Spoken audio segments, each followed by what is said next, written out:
Hello mga ka-master, welcome back again to our channel and isang vlog na naman ang gagawin natin sa hapong ito. It's Friday, December 26, nasa opisina pa ako at naghahabol, no? Para pagdating ng January 5 ay dire-diretso na yung ating trabaho. So may scheme lang ako na inaayos para doon sa isang design project namin sa Northern Luzon.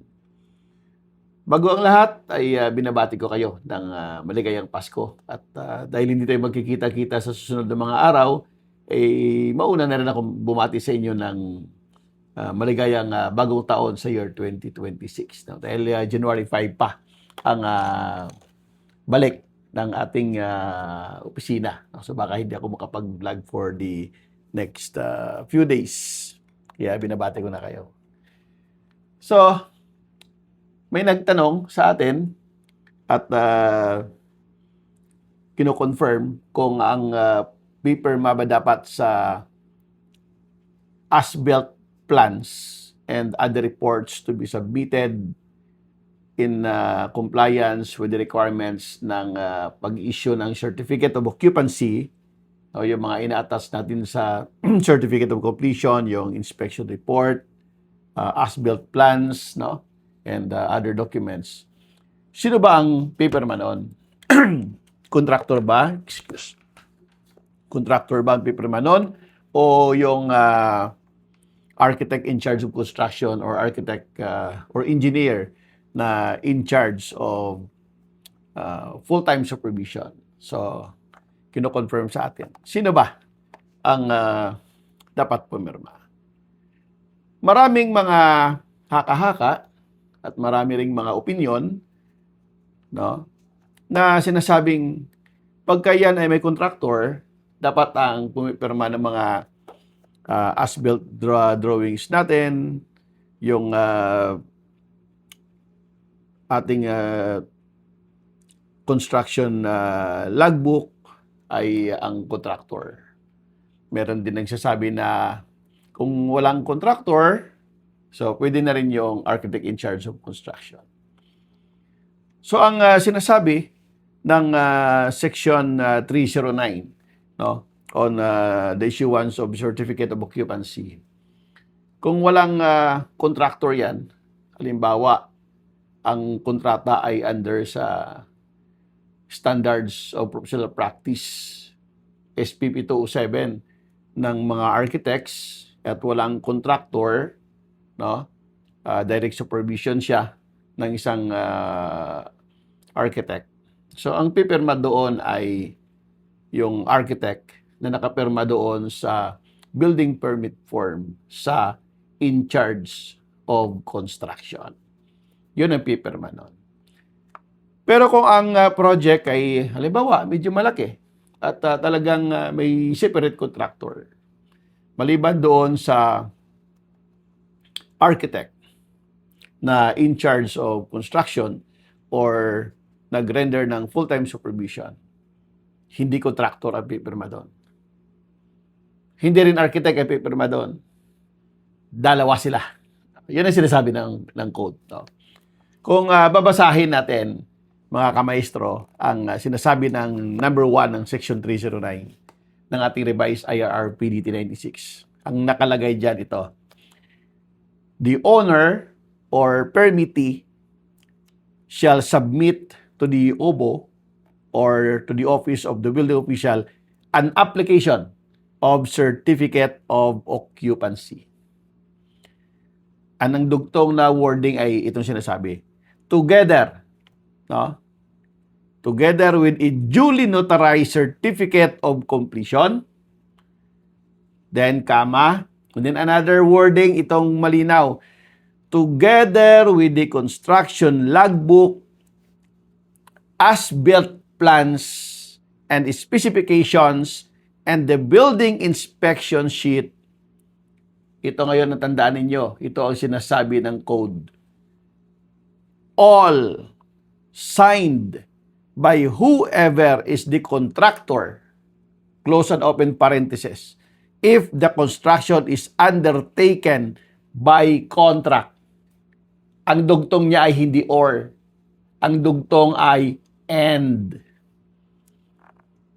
signed and sealed by the owner's duly licensed architect or civil engineer who undertook the full-time inspection and supervision of the work. Meaning, hindi sinasabing contractor if undertaken by contract or architect or civil engineer. Ang wordings ng code ay signed by whoever is the contractor is if the construction is undertaken by the contract and signed by the owner's duly authorized full-time supervisor. So, dalawa dapat ang nakapirma doon. Ha?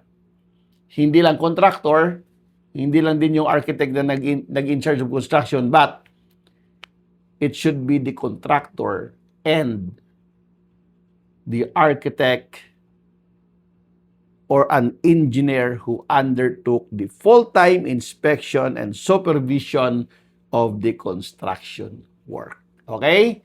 So, yun ang malinaw, mga kamaestro, na dapat ay hindi lang iisa ang pumipirma. Maliban na lang kung hindi yan kontrata ng isang contractor. So, yung default ay yung architect or engineer na na-hire ng owner to do the full-time inspection and supervision of the construction work. Ngayon, lilinawin na rin natin kasi nakadugtong naman dito sa second paragraph ang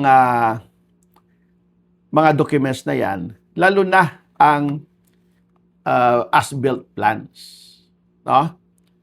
Kasi sa second paragraph ng section 309 number 1, nakalagay doon, said plans and specifications shall reflect faithfully all changes, modifications, and alterations made on the originally submitted plans and specifications on file with the Office of the Building Official, which are the basis of the issuance of the building permit. Yan ang sa second paragraph.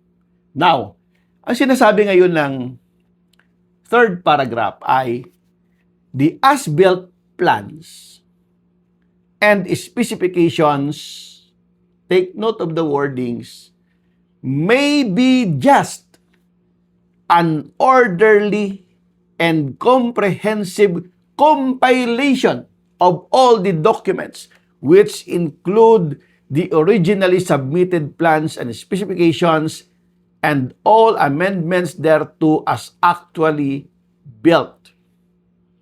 Yan yung unang sinasabi. Ibig sabihin, hindi nire-require na mag-submit ka ng as-built plans na kailangan talagang 20 by 30.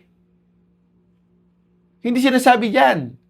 Ang unang ang binabanggit ay, di ba? Or it may be just an orderly and comprehensive compilation. Meaning, kung nag-issue halimbawa yung architect or nag-submit si contractor ng shop drawings or even, no? I-shop drawings na naka A4 size, on-the-spot shop drawings during the construction, as long na malinaw yung pagkakagawa ng shop drawings, detailed, approved by the designing architect, i-compile mo lang yon. No? I-compile mo lang in an orderly and comprehensive compilation. Pwede na yun i-submit as-built. Kasi nga yung detalye na yon na inisyo, kung yan naman ang sinunod para doon sa as-built na nag-modify ng original plan, as-built drawings yun. Nasasanay lang kasi tayo na nire-require palagi ng ibang building officials na kailangan mag-submit ka in 20 by 30 with title block. Hindi yan ang sinasabi ng code. Ang sinasabi lang ng code, no? It can be maybe just an orderly and comprehensive compilation of all the documents. So kung maayos yung pag-compile mo ng mga shop drawings, i-ring bind mo or i-bind mo, no, na parang libro, that should be acceptable. Kasi yan ang sinasabi ng code. No? Hindi kailangan ang 20 by 30. Nagdugtong lang siya. No? Nagdugtong lang siya on the last sentence. Ang sinasabi lang dun sa last